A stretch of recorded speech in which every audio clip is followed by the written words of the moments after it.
Amados irmãos, Bien-aimés frères, bien-aimées sœurs, voici un nouveau tutoriel de la nourriture quotidienne. Et nous allons parler du dernier volume de la série générale, alors viendra la fin. Donc ce volume, c'est le livre 6.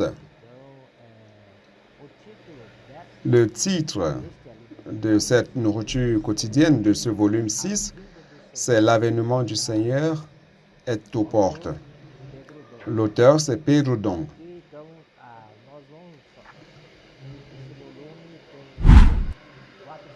Ce volume a 4 semaines, comme vous le savez.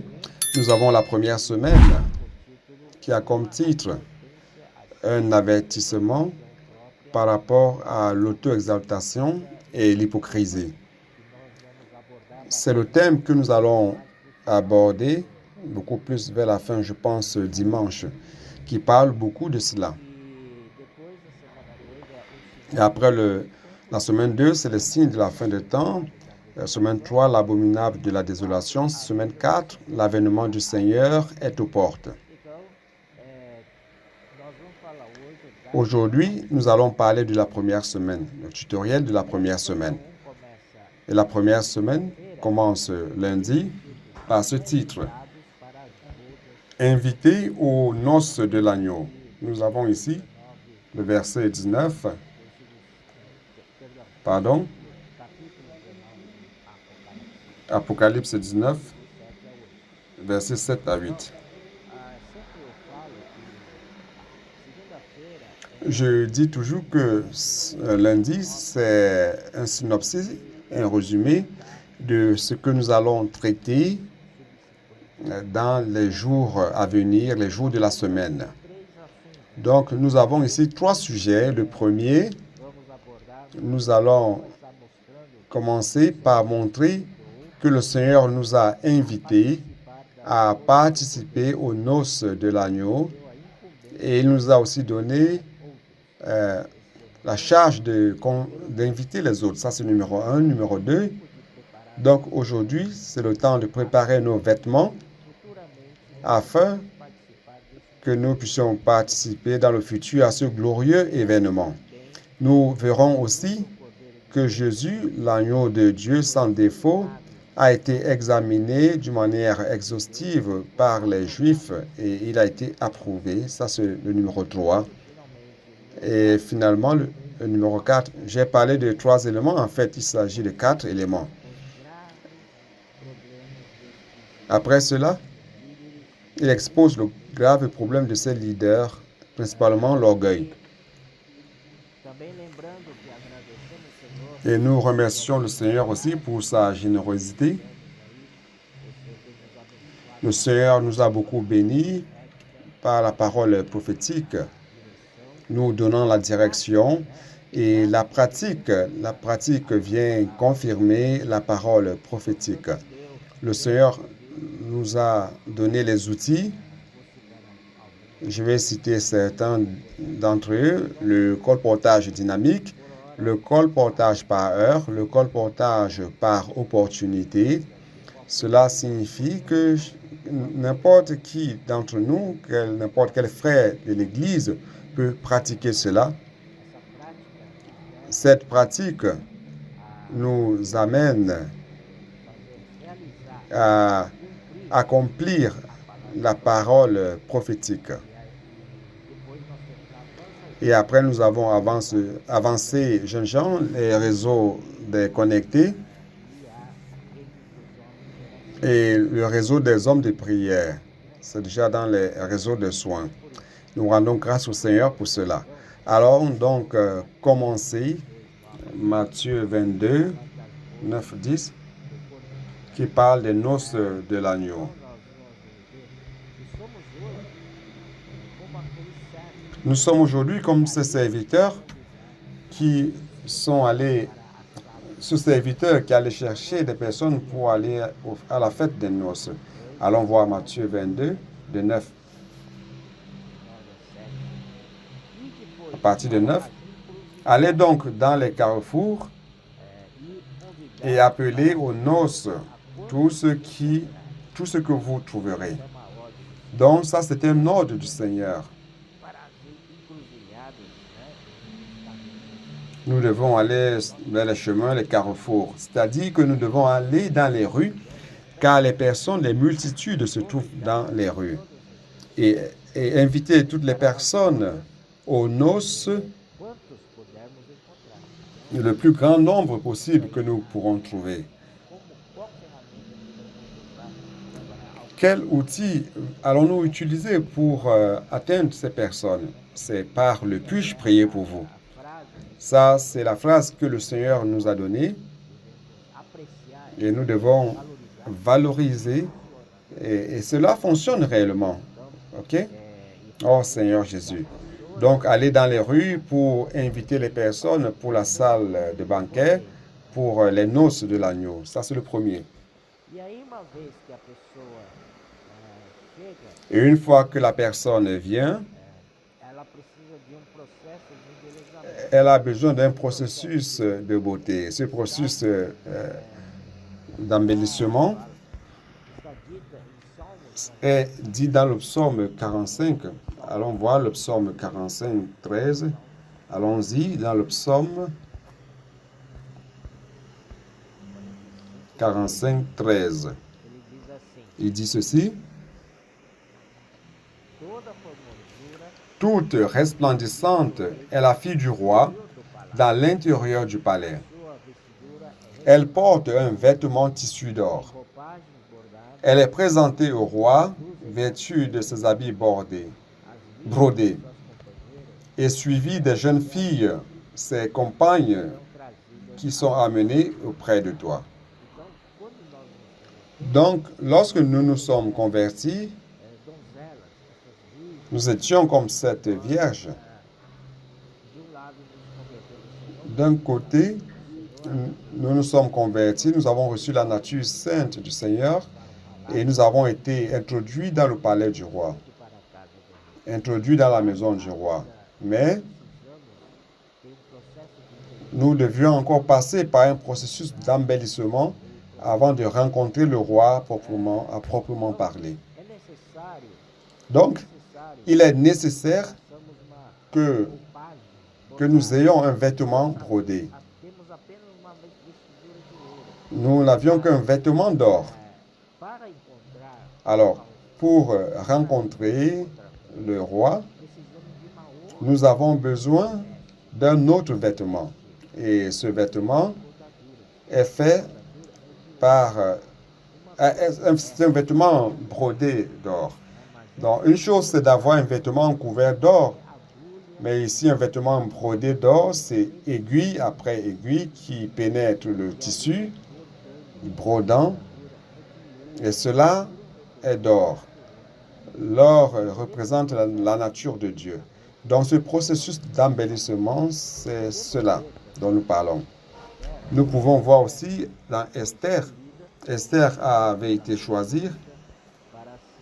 Elle avait été choisie pour être la reine du roi en substitution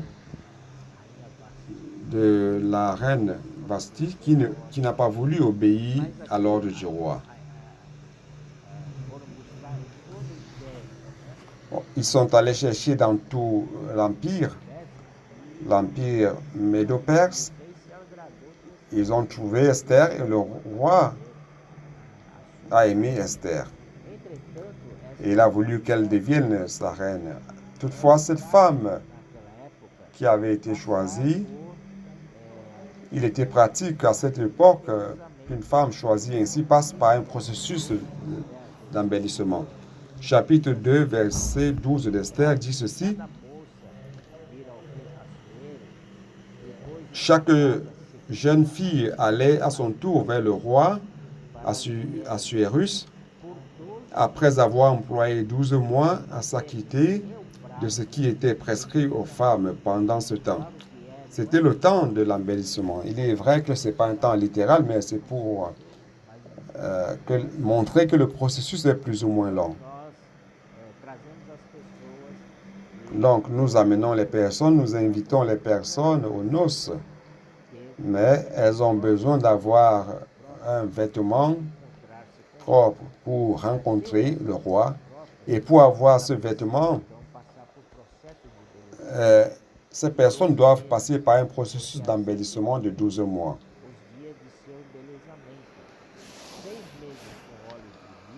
Pendant ce temps, elles prenaient soin de leur toilette, 6 mois avec de l'huile de myrrhe et 6 mois avec des aromates et des parfums en usage parmi les femmes.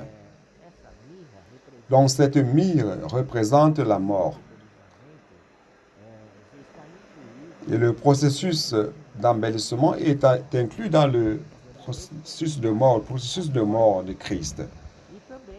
Et nous devons expérimenter le processus de la mort de Christ et aussi sa résurrection qui est représentée par les aromates et les parfums en usage parmi les femmes. Nous rendons grâce au Seigneur. Ici, tout est expliqué. Dans Apocalypse 19, 7 à 8, c'est ici, à l'entête de lundi, qui dit ceci: « Réjouissons-nous et soyons dans l'allégresse et donnons-lui gloire, car les noces de l'agneau sont venues et son épouse s'est préparée. » Elle est prête. Elle est déjà passée par le processus d'embellissement. Et il lui a été donné, voyez donc, de se revêtir d'un fin lin éclatant pur.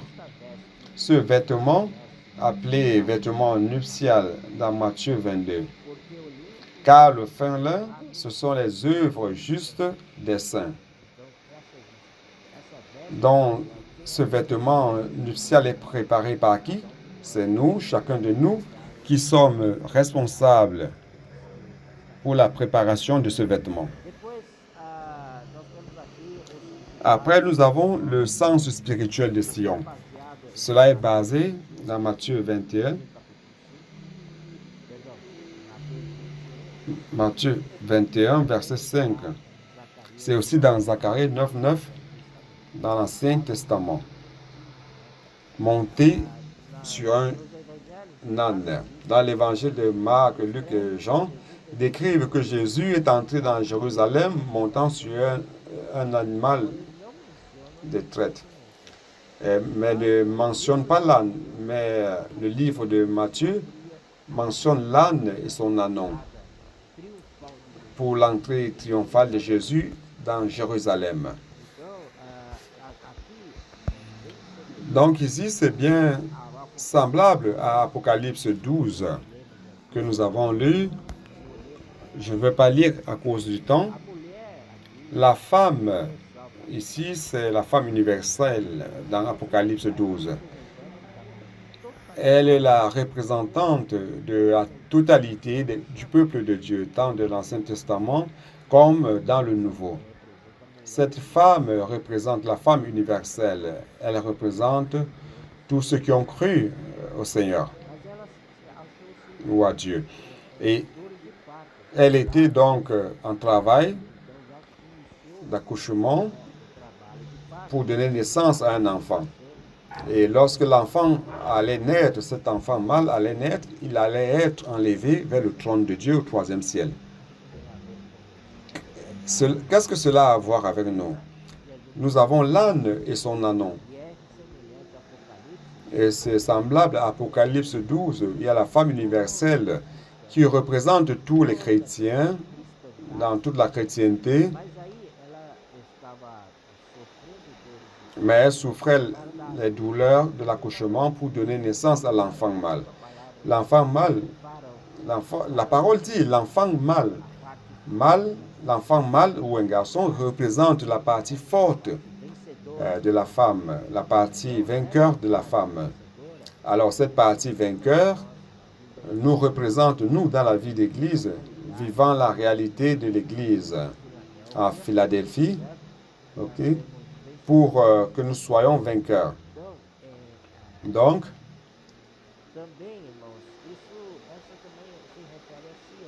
cela aussi se réfère à Sion. Sion, c'est la forteresse de David. Dans Jérusalem, cela représente tout le peuple de Dieu, spirituellement parlant. Mais il y a un endroit qui s'appelle la forteresse de David, qui est appelée aussi Sion et plus tard la cité de David. Donc nous avons Jérusalem qui représente la femme universelle et nous avons un petit coin, un petit réduit qui représente la forteresse de David ou Sion. Donc lorsqu'on parle de Sion, c'est ce petit recoin de la ville de David en Israël. C'est qui avait cette partie forte de Jérusalem, qui est Sion. Nous rendons grâce au Seigneur car nous faisons partie, dans notre prière, nous voulons faire partie de cet enfant mâle, de cette partie forte. Allons donc voir le test que le Seigneur a dû affronter. C'était 4 tests. Vous savez que l'agneau pascal dans Exode, l'agneau qui allait être immolé au 14e jour du premier mois était choisi pour être immolé le 10e jour. Donc, du 10e jour au 14e jour, nous avons 4 jours durant lesquels cet agneau sera examiné. Car cet agneau devait être sans défaut, pur. Donc, ça devait passer par ce crible durant ces 4 jours. Le Seigneur Jésus, comme l'agneau pascal, vous vous rappelez que dans Jean 1, 29, Jean-Baptiste, voyant le Seigneur passer, il a dit, voici l'agneau de Dieu qui ôte le péché du monde. Donc, vous voyez que notre Seigneur Jésus aussi, comme agneau, devait être examiné pour voir s'il n'y avait aucune ride, aucun défaut, aucune tache en lui. Donc, le premier test, c'est dans Matthieu, chapitre 21, versículos 23 verset 23 a 27. à 27. 23 dit ceci, Jésus se rendit dans le temple et pendant qu'il enseignait, les principaux sacrificateurs et les anciens du peuple vinrent lui dire, par quelle autorité fais-tu ces choses? Et qui t'a donné cette autorité? Jésus leur répondit, je vous adresserai aussi une question. Et si vous m'y répondez, je vous dirai par quelle autorité je fais ces choses. Le baptême de Jean, d'où vient-il? Du ciel ou des hommes? Mais ils raisonnèrent ainsi entre eux. Si nous répondons du ciel, il nous dira, pourquoi donc n'avez-vous pas cru en lui? Et si nous répondons, des hommes, nous avons à craindre la foule, car tous tiennent Jean pour un prophète. Alors, ils répondirent à Jésus, nous ne savons. Et il leur dit à son tour, moi non plus, je ne vous dirai par quelle autorité je fais ces choses. Ça, c'était le premier test. Maintenant, allons au deuxième test, qui se trouve dans Matthieu 22, 15 à 17. Donc 15 à 17, ici il dit, alors les pharisiens allèrent se consulter sur les moyens de surprendre Jésus par des paroles. Ils envoyèrent auprès de lui leurs disciples avec les Hérodiens. Vous savez que les pharisiens et les Hérodiens ne s'entendaient pas bien, car ils appartenaient à des idéologies différentes. Les pharisiens étaient très extrémistes et radicaux par rapport à la nation. Et avaient raison. Israël était leur nation.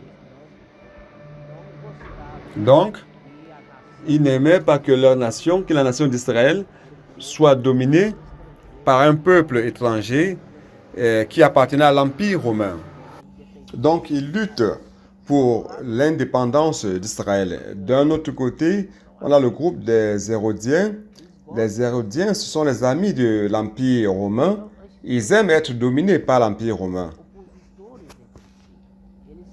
Donc ces deux groupes sont opposés les uns contre l'autre. Ils se confrontent. Mais pour tester Jésus, ils se sont unis. Les ennemis se sont unis. C'est amusant, n'est-ce pas? Alors, ils ont demandé à Jésus s'il paye le tribut à César.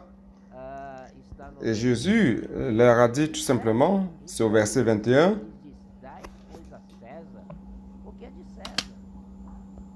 de César, lui répondirent-ils. Alors, il leur dit, rendez à César ce qui est à César et à Dieu ce qui est à Dieu. C'est simple, n'est-ce pas? Le verset 22 est bien clair.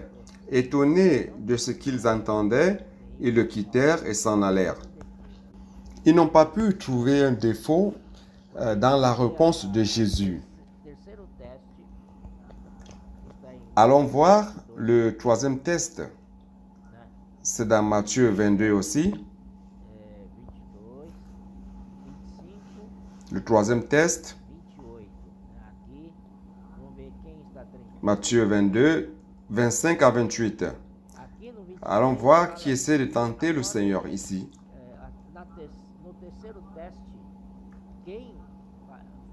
Au troisième test, qui sont ceux qui avaient examiné le Seigneur? C'était les Sadducéens.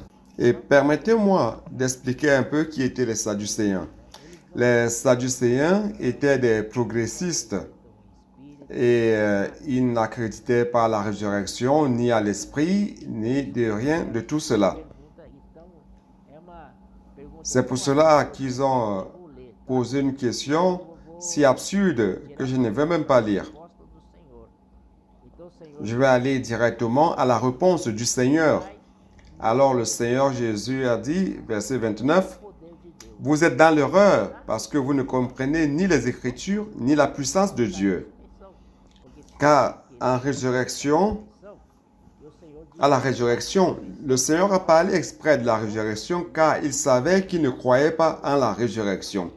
Le Seigneur dit, pour ce qui est de la résurrection des morts, n'avez-vous pas lu ce que Dieu vous a dit? C'est simple. La parole est tout y est, la vérité s'y trouve. Je suis le Dieu d'Abraham, le Dieu d'Isaac et le Dieu de Jacob. Dieu n'est pas Dieu des morts, mais des vivants. Le Seigneur a dit cela. Donc la foule qui écoutait fut frappée de l'enseignement de Jésus. Une fois de plus, Jésus a été vainqueur. Maintenant, allons au quatrième test. Ça se trouve dans Matthieu 34. Matthieu 22, versets 34 à 39.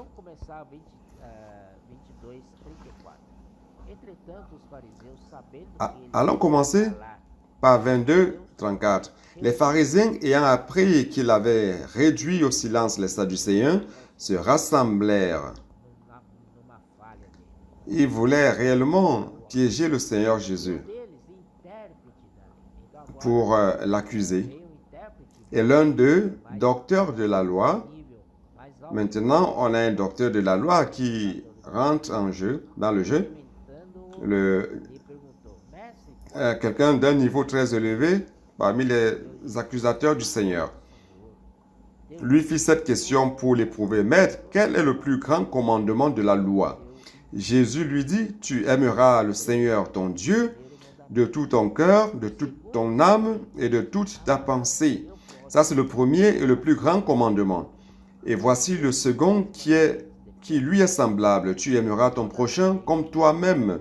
De ces deux commandements dépendent toute la loi et les prophètes. Donc ici, nous voyons que le Seigneur dit que le plus grand des commandements, c'est l'amour. L'amour du Seigneur et l'amour du prochain. Donc, dans la vie d'Église, nous parlons de l'édification. Et l'édification est faite par l'amour. Nous devons mettre l'amour dans cela. Dans la nourriture quotidienne, c'est aussi dit que nous recevons l'Esprit de Dieu même qui est l'amour. Donc, Dieu en nous est une source d'amour. Nous devons utiliser cet amour pour servir dans l'édification de l'Église et dans nos relations avec les personnes. Donc, l'édification est basiquement la relation. Et cette relation avec les personnes dans la vie d'Église, nous devons utiliser l'amour. Nous devons être remplis d'amour.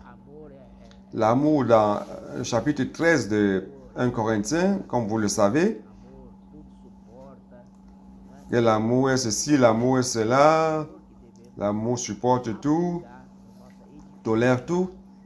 C'est cet amour que nous devrions appliquer dans l'édification de l'Église. Nous rendons grâce au Seigneur. Et enfin, le Seigneur leur pose une question. 22. Après tout cela, le Seigneur est sorti vainqueur, car aucun de ces 4 groupes n'a réussi à trouver un défaut dans le Seigneur. Donc le Seigneur a été approuvé comme agneau vivant et pur, digne pour mourir à notre place. Et samedi, allons voir chapitre 23 de Matthieu. Samedi parle de l'importance de la prophétie dans l'édification de l'Église. Chapitre 23, 1 à 2, nous lisons ceci. Alors, Jésus, parlant à la foule et à ses disciples, dit: les scribes et les pharisiens sont assis dans la chaire de Moïse. Faites donc et observez tout ce qu'ils disent, mais n'agissez pas selon leurs œuvres, car ils disent et ne font pas. Donc, nous ne pouvons pas être comme ceux-ci qui donnent des beaux messages, mais qui ne font rien et qui ne pratiquent pas. C'est pour cela que la parole prophétique est très importante parmi nous. Lorsque la parole prophétique est proférée et que nous croyons en cette parole par la foi, nous pratiquons. Et c'est Dieu qui accomplit l'œuvre. Après, ce n'est pas nous, ce n'est pas pour notre vaine gloire. Ici, dans 1 Thessaloniciens 2, 13, c'est pourquoi nous rendons continuellement grâce à Dieu de ce qu'en recevant la parole de Dieu que nous avons fait entendre, vous l'avez reçue, non comme la parole des hommes, mais ainsi qu'elle l'est véritablement, comme la parole de Dieu qui agit en vous qui croyez de manière efficace. Donc, lorsque la parole prophétique est proférée, nous devons croire avec foi. Croire avec foi. Et lorsque nous croyons avec foi, cette parole prophétique devient efficace en nous, car elle opère. Elle opère avec une grande efficience, une grande efficacité puissante en nous. Ça, c'est l'importance, on voit l'importance de garder la parole prophétique dans l'édification de l'Église. Je vais lire ici ce que signifie s'asseoir sur la chair d'Abraham ou la chaise d'Abraham, ce qu'ont fait les pharisiens.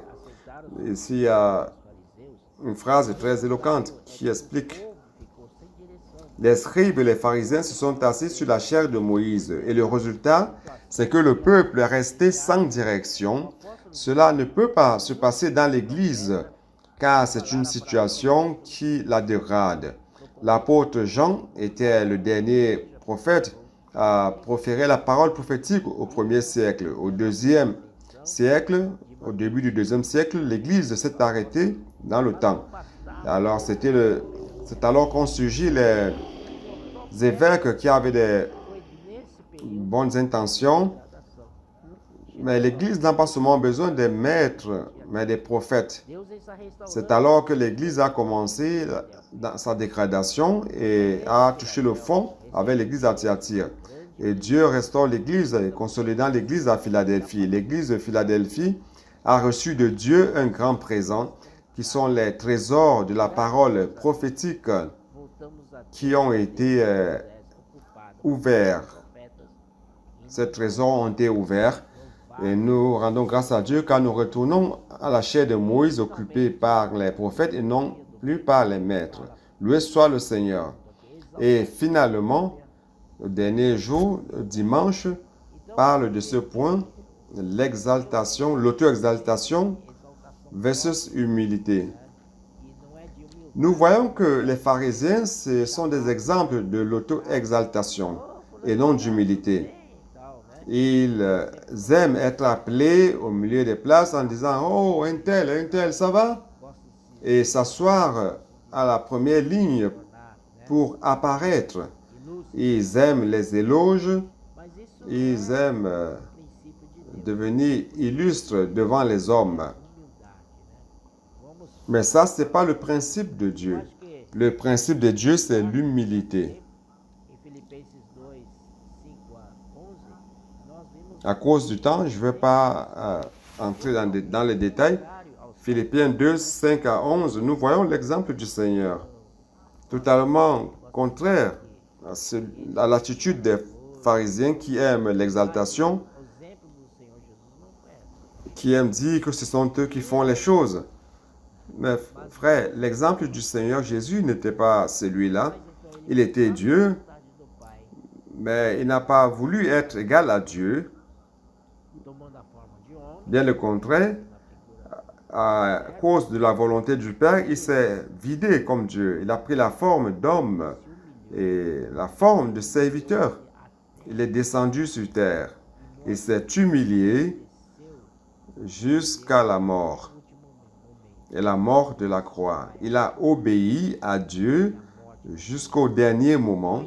Il a obéi au Père jusqu'au dernier moment et à la mort de la croix. e o exaltou sobremaneira e lhe deu o nome que está acima de todo, Cependant, Dieu l'a ressuscité et l'a exalté toda boca au-dessus de tout et lui a donné le nom qui est au-dessus de tout nom. e todo joelho Un jour, dará toute langue confessera le nom qui est au-dessus de tout nom et tout genou não procuremos fléchira au nom de Jésus. Nous rendons grâce au Seigneur. C'est pour cela que nous ne cherchons pas la voie de l'auto-exaltation, mais celle de l'humilité, que seul le Seigneur soit exalté. Ça, c'est notre voie pour le royaume des cieux. Amen. Jésus est le Seigneur. Amen.